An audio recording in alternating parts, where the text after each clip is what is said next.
Dr. Tony D. Collins is here to encourage, motivate, inspire, guide you into excellence. Your success matters. Your dreams matter. Sign up right now with Shepherd One Coaching and become a better you.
Dr. Tony D. Collins is here to encourage, motivate, inspire, guide you into excellence.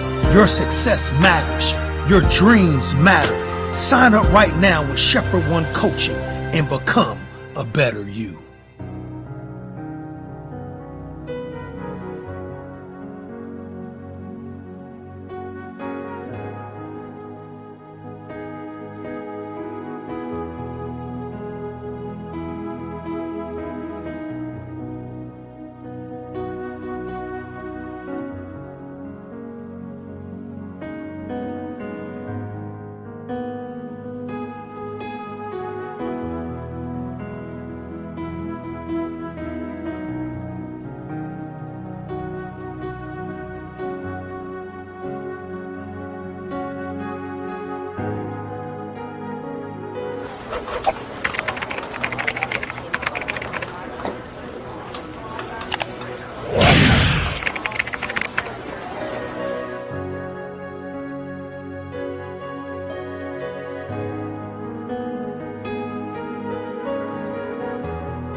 Dr. Tony D. Collins is here to encourage, motivate, inspire, guide you into excellence. Your success matters. Your dreams matter. Sign up right now with Shepherd One Coaching and become a better you.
Dr. Tony D. Collins is here to encourage, motivate, inspire, guide you into excellence.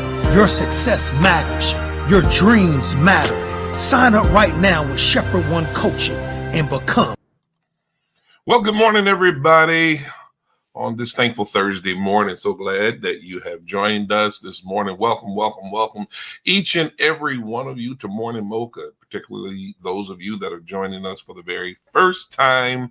A good, hearty, good morning and welcome to you in particular. Of course, I'm greeting all of my Morning Mocha family because you are the reason why this happens. I'm always delighted to see you show up each and every morning.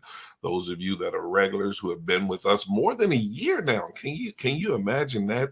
We've been doing this more than a year. Someone asked me just on yesterday, how many episodes do I think I've done? And if my memory serves me fairly well, I can say that we've done almost 200 episodes already, believe it or not.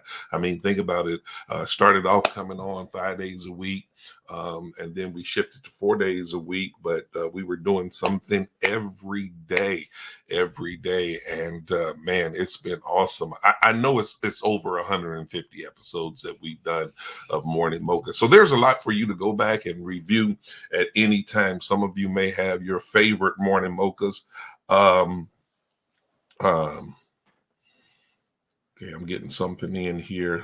All right. But anyway, some of you may have some of your favorite Morning Mocha topics that we've discussed over the years.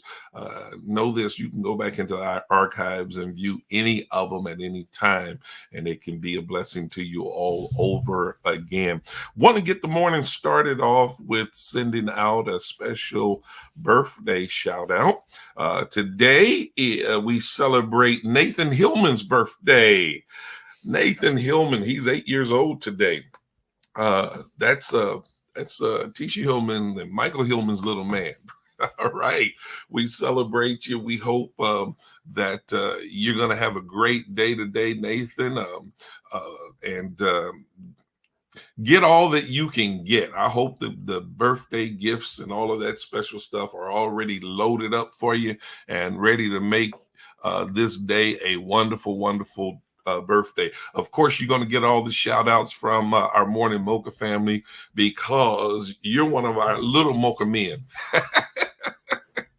All right. And so again, we celebrate Nathan on today. I'm telling you, these children just seem to grow up so fast. They grow up so fast. Seemed like it was just yesterday that he showed up on the scene. And here it is. We're celebrating his 8th birthday. God bless you. God bless you. Have a blessed and wonderful, wonderful day. You know, before I get into what we want to talk about today, I just want to kind of once again mention something that I alluded to on the other day, or I talked about it for some time the other day with regards to the leak of the Supreme Court opinion concerning Roe v. Wade. And right now it looks like it's going to be overturned. And this thing is starting to really heat up in our nation. From one state to the next, protests are breaking out. They had to put up a security fence all the way around the Supreme Court building to keep people from invading the Supreme Court. And it's kind of sad to think that we've come to this point in our nation's history where these kind of things are starting to take place. I'm curious, though. I'm really curious. I'm not going to get into it today, but I'm really curious what the opinion is of professing believers, born again believers, those who claim to be Christians and following the word of God. What's your opinion on this? Are you following the word of God, or are you following the temperament of society? You know, and I'm not going to get into any political debates or anything of that nature, but I'm just curious, and I think maybe one of these days we'll be able to get a few pastors on here, or not even pastors, maybe just some born again believers to just have a discussion about how we as members of the body of Christ ought to view these type of political situations. Now, I think it's more of a moral situation that has been thrown into the political arena. Now, that's my opinion about it. And that's what happens with a lot of things. We've been taking, as a nation, our nation has been taking moral issues and throwing it into a political arena. And these issues that are subjects of hot debate nowadays, they have become the platform for political campaigns. It's been already said in the news how each party is starting to build their platform for the upcoming primary elections or midterm elections that are about to take place.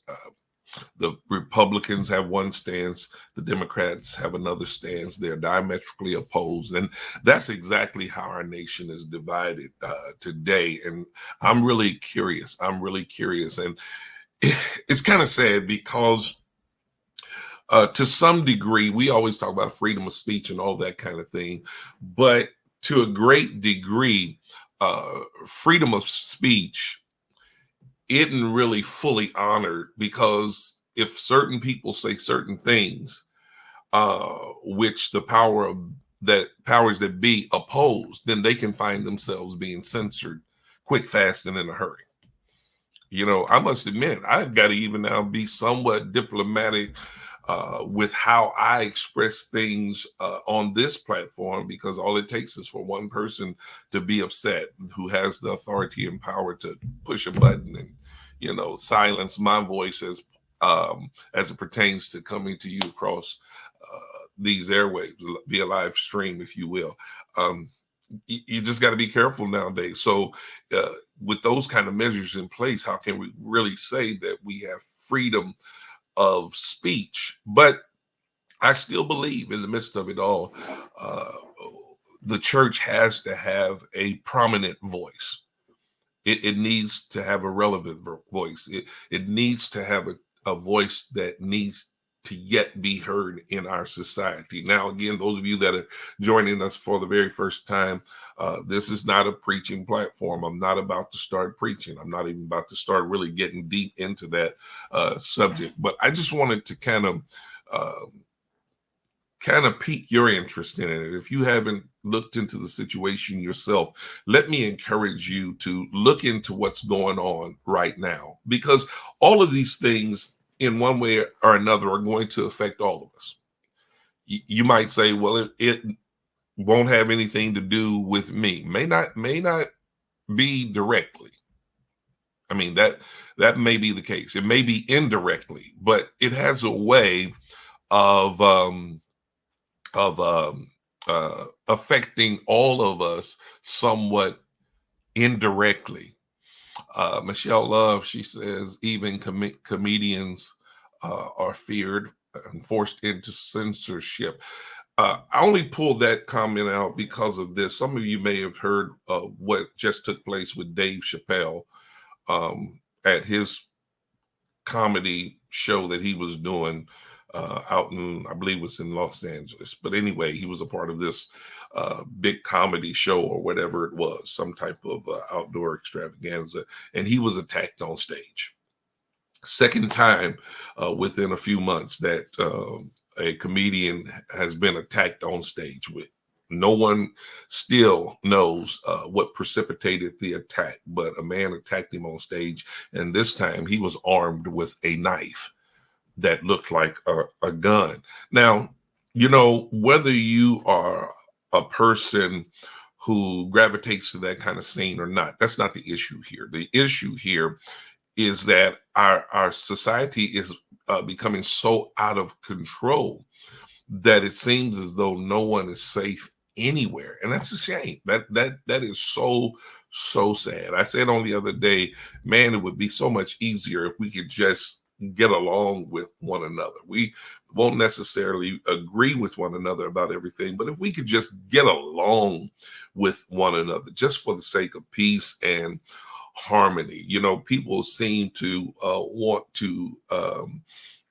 take their disagreements, rather, they want to escalate them, take them to levels that are unnecessary. Why can't we just disagree and live our separate lives? We seem to do that about every other thing. Why can't we just do it that way? Now, I know some of you might say, well, there's so many other pieces and moving parts to this with regards to political implications, social implications, and the direction of our nation, the future of our society. And you are so right when you say that. But does it have to escalate to the point where we're being relegated to try to harm one another, or have to go out of our way to protect ourselves from potential dangers over something foolish? Maybe I just look at life too simplistically. Maybe that's what it is for me, but I guess it works for me. It may not work for everybody else, but I think if we could do things in the manner in which I'm describing right now, I think we would be much better off. And I agree with a lot of you who are expressing how sad it is for us to have to endure these kind of things on a daily basis. Well, with that being said, I'm talking about the conditions of our society and all that kind of stuff. Let me ask you this. In a perfect world, how would things look like for you?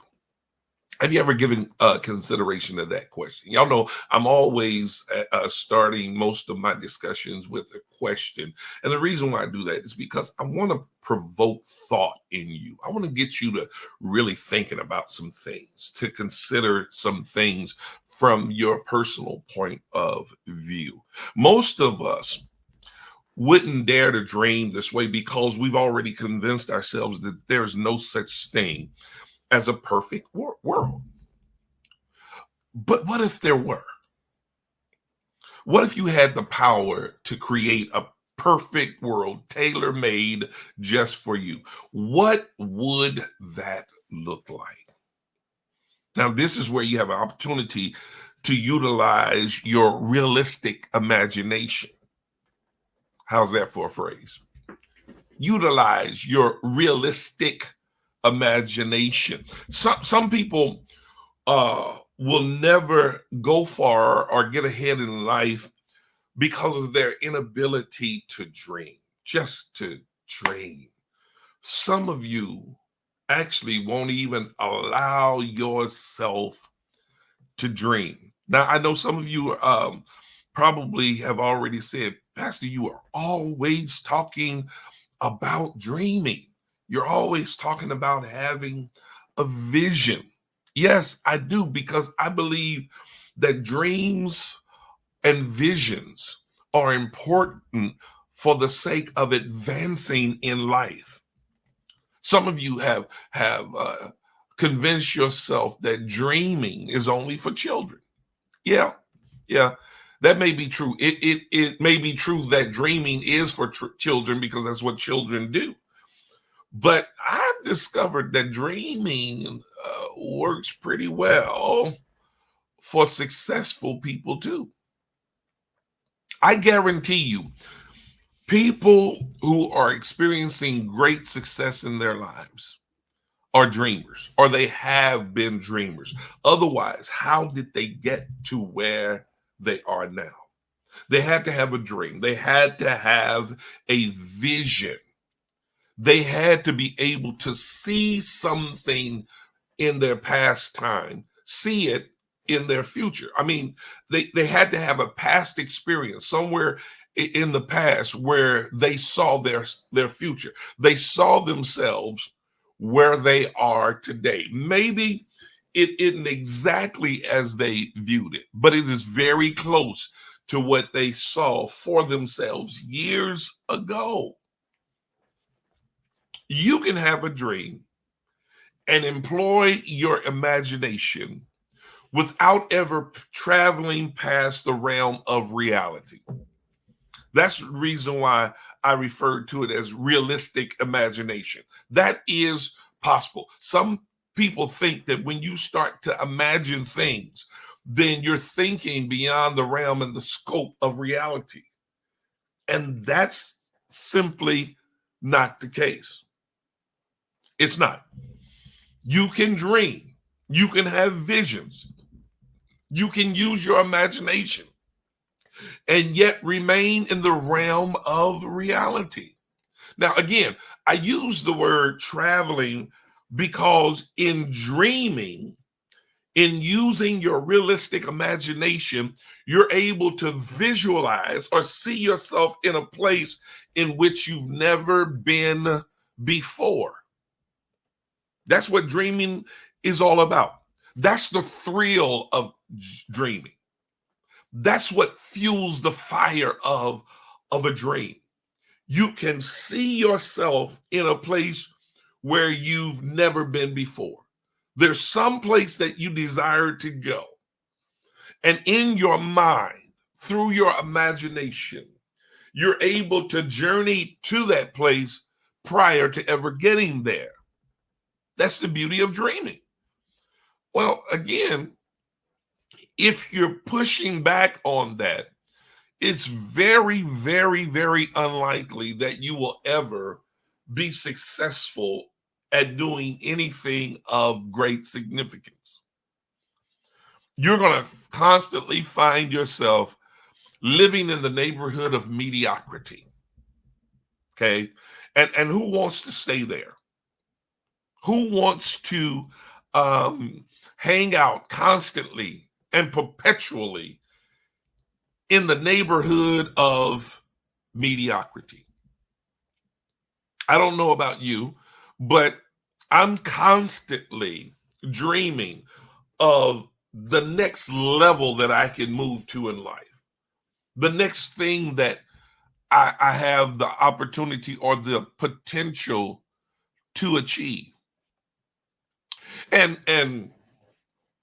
I must admit, let me be the first to tell you that dreams are not necessarily comprised of easy tasks. Fulfilling a dream can be very difficult. It requires you to imaginatively go from where you are to where you desire to be. Whenever you dream and imagine, what's happening is you are literally getting a peek into your potential future, one that you have created in your mind. Sounds crazy, doesn't it? Well, it's not crazy. It is so realistic. Sounds impossible? Well, it's not impossible. It's only impossible if you've deemed it impossible in your mind. And people who are always talking about what's impossible obviously are not dreamers. They have no dreams. They have no visions. If you ask them what they are aspiring to do, or even now what their short-term or long-term plans are, they don't have a clue. Their response will be, I don't know, or I haven't thought about that. I don't have time to be thinking that far out. Why not? Are you planning on shutting down your life anytime soon? Well, if you're not, then you ought to be a dreamer. You ought to be desiring the next thing, the next level, looking to see what in life you can achieve next. See, here's what you got to understand. You can't live forever on past glories. It's going to get old to you, and it's going to get old to the people around you. And when you're constantly trying to live on past glories, you're setting yourself up for future failure. You know, I recently read a book by Bruce Wilkinson titled The Dream Giver. And in the book, he tells a story about a character in the story named Ordinary. That's the character's name, Ordinary. Basically, Ordinary had a dream and struggled with pursuing his dream because he was constantly being discouraged by those around him not to pursue his dreams, but to remain in the land, his homeland, which was called the land of familiar. Now, that's all I'm going to share about the book, because here's what I want to encourage you to do. I want to encourage you to get a copy of the book and read it for yourself. I already know that as you read this book, you will eventually begin to see and to relate to this character in this book quite well. You'll see yourself, and you'll relate quite well to this Ordinary character, which is the main character in the book. Now, before I go any further with this discussion, let me ask you, how many of you can answer the question I posed to you earlier? I'll give them to you again. What if you had the power to create a perfect world tailor-made just for you? What would that look like? Now, I believe it's imperative for you to be able to answer the question. Otherwise, the perfect world can never be created for you. And I hear some of you yelling back. You're not typing it in there, but in your mind, you're saying to yourself, well, it can't be anyway. I know. You just don't believe that there's any such thing as a perfect world. And you just may well be right. But what if you could get as close to a perfect world as possible? Now answer the question. What would that look like? If you could get as close as possible to what you deem to be a perfect world, what would that look like? Let me suggest to you this. Sometimes you need to find inspiration in the word impossible. I've done it on so many occasions. Let that sink in. Think about that. Every now and then, when you hear the word impossible, it ought to spark inspiration in you. Some people's fuel is fired, or their fire is fueled, however way you want to say it, by others telling them what they can't do and what they can't have. How many of you all get irritated by somebody telling you what you can't do and what you can't have? I do. That's been me for a long time. You know, dreams are often killed by that small word, can't. But you can always overcome that word can't, so long as it's not coming from within you. If it's not coming from within you, you can overcome that word. You can beat that word down. Let people say about you and your dreams whatever it is they want to say about them. Let them. Just don't you line up in agreement with them. If anything, allow their negative talk to light a fire under you, and you go about proving them wrong, while more importantly, you're proving yourself right.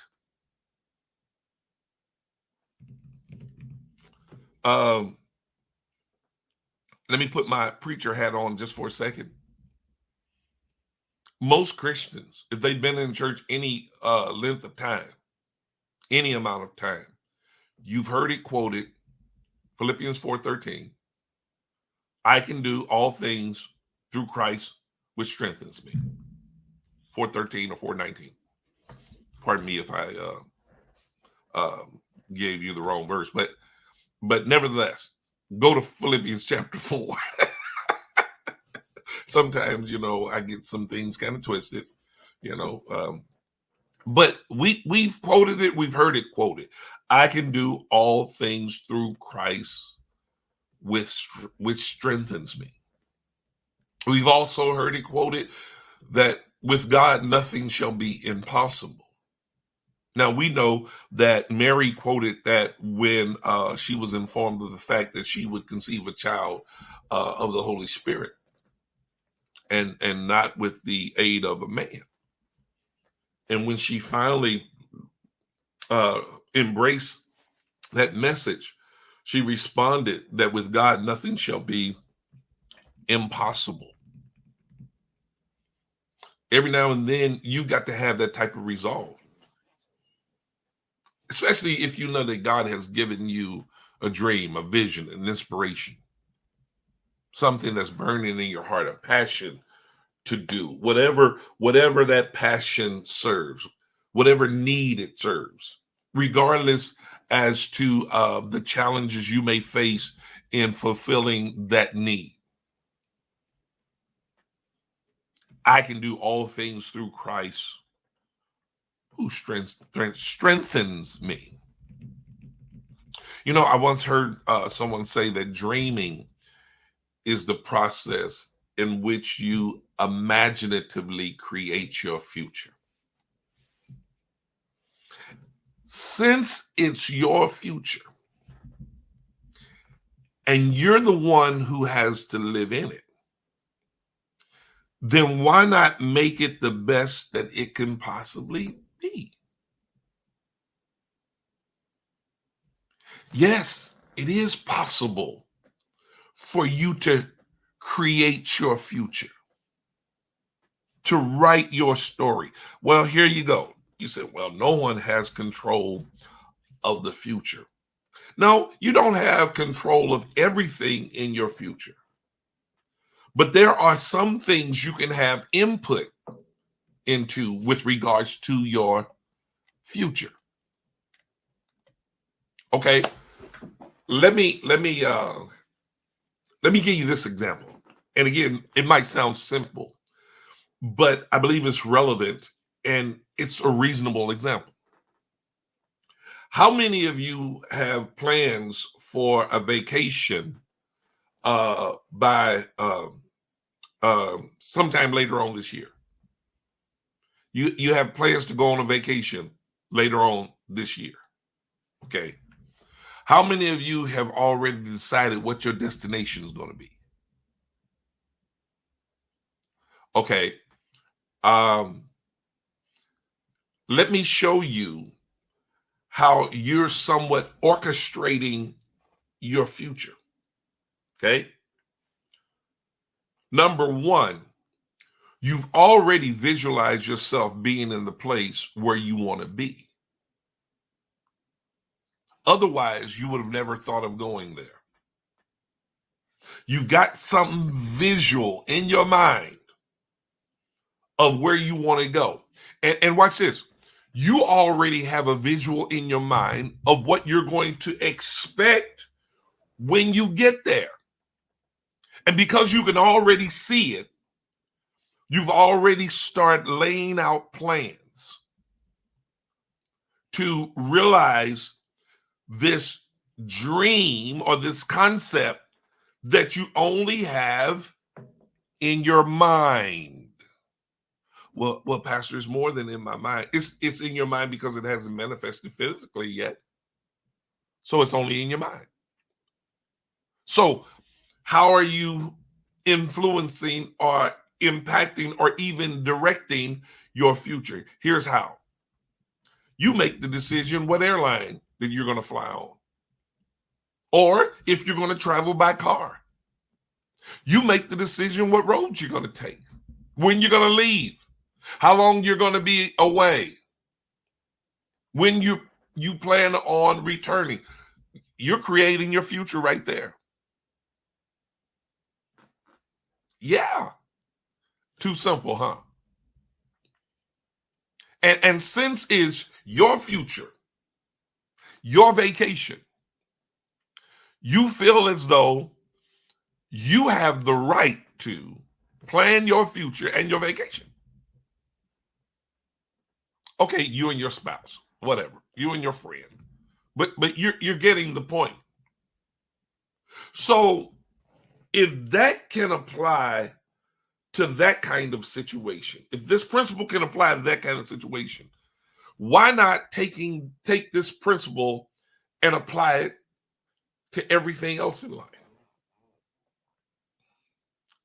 Some of you started way back when you were children. Came with the statement, when I grow up, I want to do X, Y, Z. That's what you could see in your mind. That's what you start planning for in your future. But you had to have an ideal. You had to have a vision. And you started working to create this situation. What if you concluded that you had absolutely no hindrances that would stop you from creating the world that you desire, creating the situation? Let me say situation, because some of y'all go cuckoo for Cocoa Puffs when I say stuff like creating this world. Oh gosh, it sounds like this, that, and the other. Some of y'all so spiritual, you got to use certain words with y'all. But just to make you kind of exhale and relax, what if you could create this perfect situation? Starting today, what if nothing would stop you from creating what you desire around you? What if money wasn't a problem? What if time wasn't a problem? What if placement wasn't a problem? What if any other resource that you may need were readily available to you? What would your perfect world look like? What would you do? What would you attempt to accomplish? And you know what? I think it would be a good thing for you to even now take the time and start writing those things down. In a perfect world, this would be present. That would be present. Design it as the perfect world that you desire to live in. Include whatever it is you want to include. But on the other hand, eliminate what you desire to have eliminated. I mean, how many of you truly believe that you have the authority to be the orchestrator of your life?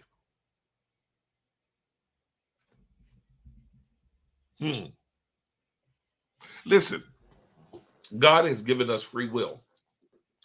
And God will endorse whatever it is we desire to do, so long as it doesn't go against his word, against his standards of living. Some of us are convinced that anything that ever happens to us, it's only because God did it. And he did it a particular way. Now, hold on, before y'all get all bent out of shape. Yes, we give the credit to God. But God is not going to do or orchestrate anything in your life that you're not open to having done in your life. If you don't want it done in your life, God is not going to orchestrate it. I'm talking about with regards to making certain things happen for your good. You know, if you don't want to start and build a thriving business, God's not going to make you do it. Absolutely not. The choice is yours. You know, even when it comes to things like the call into the ministry, God doesn't even make anybody do that. He desires that we yield ourselves to be utilized in ministry. That's his desire, but he's not going to make us do anything. He's not going to force you to live your life any way that you choose not to live your life. That's not what God does. It's up to you. So again, you have to have a vision for yourself.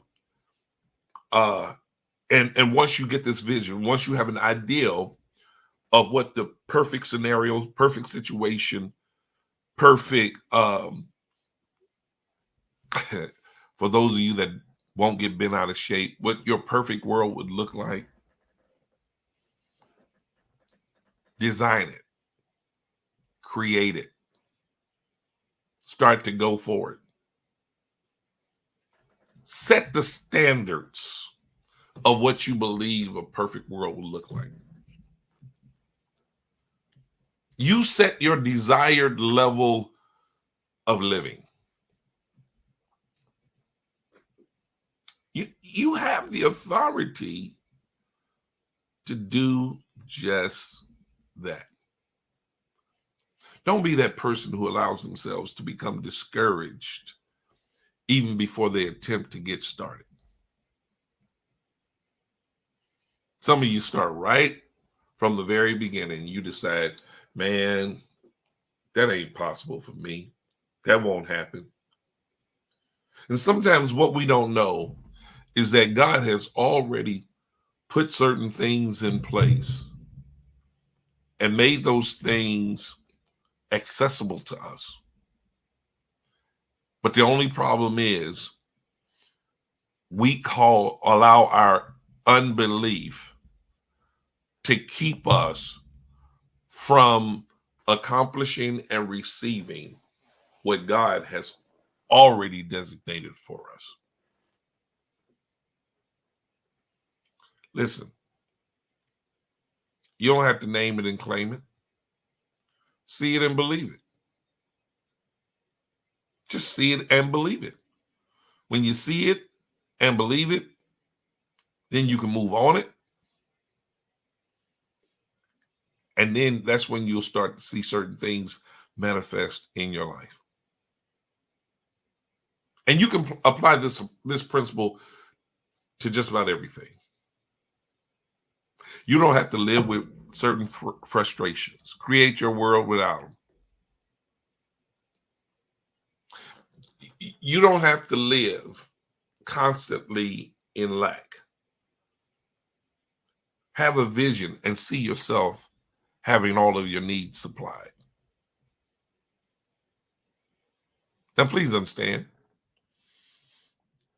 I'm not suggesting that you're going to get everything you want in life, because then you're utilizing an unrealistic imagination. That's unrealistic. I don't think anybody has everything they want in life. Well, what about these rich people that got all this money? Some of them got all that money, but they don't have any peace. They only have problems. Look how many times the general public is allowed to look into the lives of celebrities and be able to read and hear about all of the issues they are having despite what's in their bank account. That's something to think about. So I'll say, as I said before, you have the power to utilize your realistic imagination and to create the nearly perfect world that you desire to live in. And here's what you got to do. You got to release yourself from being dependent on everybody else to create what you desire. Can we just be honest right here? Most people couldn't care less about what you desire. They only care about themselves. So don't trip on that. You go for what you know and believe that you perceive would be a perfect situation for you. And when you start to work toward that type of goal, using your realistic imagination, I guarantee you it will change your life entirely. You know, I'm always talking about my life coaching, offering you my services and things of that nature. Here's another benefit of engaging a life coach. A life coach will help you to dream and help you to believe in your dreams. And they'll walk with you while you strategically lay out the blueprint for your nearly perfect world. Information is at the bottom of the screen. You can contact me at any time, connect with me at any time. I guarantee you that I can help to get you there. God bless y'all. Love you all. You all have a blessed, wonderful, and even prosperous rest of your day. God bless.